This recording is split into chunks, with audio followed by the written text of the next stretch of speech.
Yeah. Family, y'all. Just keep it tight, keep it tight, keep it tight. Oh, right. Yeah. Here we go. I'm the Reverend Dr. Jamie Mathias, pastor of Holy Family Catholic Church in Austin, Texas. There's a difference between wild animals and tame animals. Isn't it true that we respond differently to playful puppies and cuddly kittens than we do to stray dogs and feral cats? Yes, there's a difference between wild animals and tame animals. During a recent trip to Corpus Christi, Anthony and I went horseback riding. It was his first experience mounting such a powerful animal, and his horse was less than tame. In fact, it tried to buck him off at least twice, or at least 20 times according to his count. Yes, there's a difference between wild animals and tame animals. And isn't it true of kids as well? Despite our best efforts to tame them and to teach them how we'd love for them to act, there are also moments in which they run wild.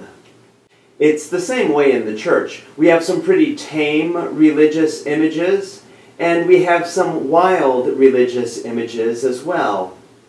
As an example, take St. James the Greater, one of the apostles whom we celebrate later this month. We have some rather tame images of him dressed as a medieval pilgrim with walking stick in hand. And we have some rather wild images of St. James as well, as Santiago Matamoros, the Muslim slayer, who on horseback and with sword in his hand inspired 11th, 12th, and 13th century crusaders. We have meek images of tame, subservient saints like the Blessed Virgin Mary, and we have images of wilder saints like Saint Christina the Astonishing, who ate, well, let's not go there, and who even after death purportedly flew up into the rafters of her church. The same is true of Jesus. We have tame images of Jesus, advocating for love and peace and forgiveness. And we have wilder images of Jesus as well, advocating for division and overturning the tables of the money changers in the temple.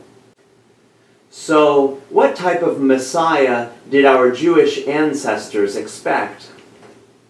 They expected a strong and mighty political Messiah who would ride in on his horse or chariot and who would overthrow the entire Roman Empire. They expected a warrior who would restore the reign of King David, that warrior king who was always leading our ancient Israelite ancestors into war. They expected someone who might turn the tables on the powers of this world, casting aside the powerful and the proud, and lifting up the poor and the lowly. And who did they get? Jesus himself tells us in today's gospel, "I am meek and humble of heart." That's hardly the type of Messiah that the people were expecting.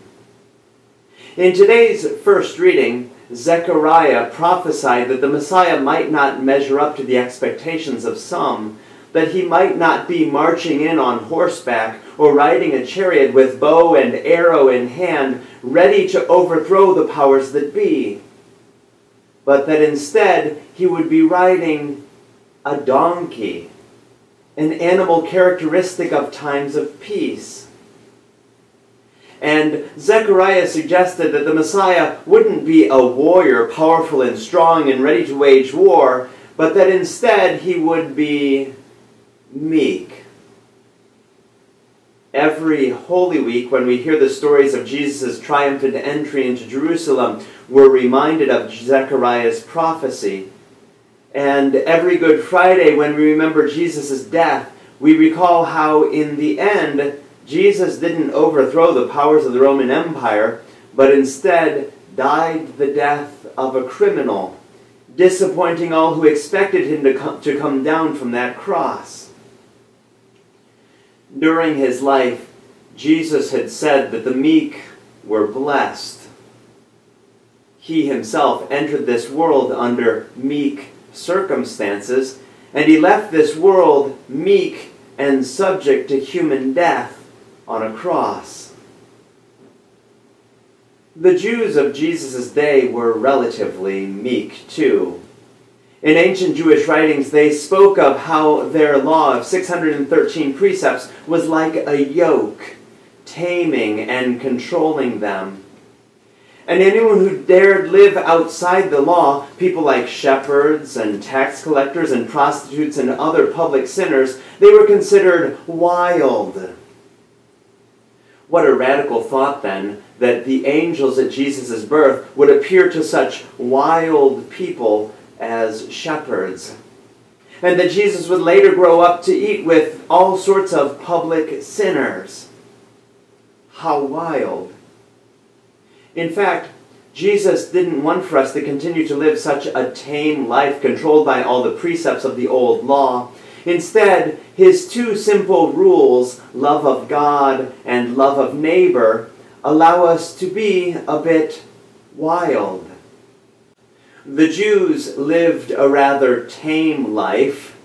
No pepperoni pizza or cheeseburgers, no pork chops or shrimp or catfish or lobster.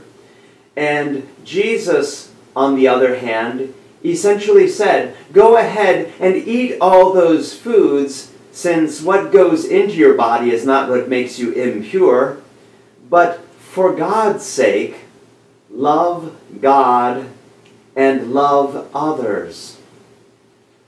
How wild. Which helps to explain why in today's gospel Jesus says his yoke is easy and his burden light. How ironic then that some churches continue to create so many rules, canon law they call it, to complicate the lives of people and to try to convince them that they're living in sin when they're really only trying to authentically follow God's lead and love those around them and live as responsible adults. In today's gospel, Jesus tells us that what God has hidden from the wise and the learned, the Pharisees of Jesus' day, God has revealed to little ones, to those with less knowledge and slavish adherence to the law. Isn't it true that there are still some Pharisees in this world today? Rather than focus on all those laws, don't you agree it's better to focus on God, making God the center of our lives? That was St. Paul's message in his letter to the Romans in today's second reading. The image he shared with us was of living in the flesh, of following the ways of this world, versus living in the Spirit, of focusing on God and of bringing God's kingdom of love, peace, and forgiveness to this world.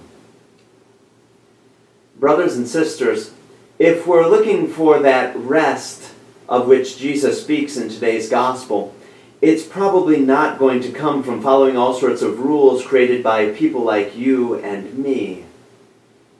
If we're going to be meek or tame, perhaps it's time for us to live according to the Spirit and submit to Christ's yoke, his law of love, allowing ourselves and others to be a bit wild in focusing on love over laws, on care and compassion over complicated canons, and on the Spirit over slavish adherence to silly statutes designed by others to tame the likes of you and me.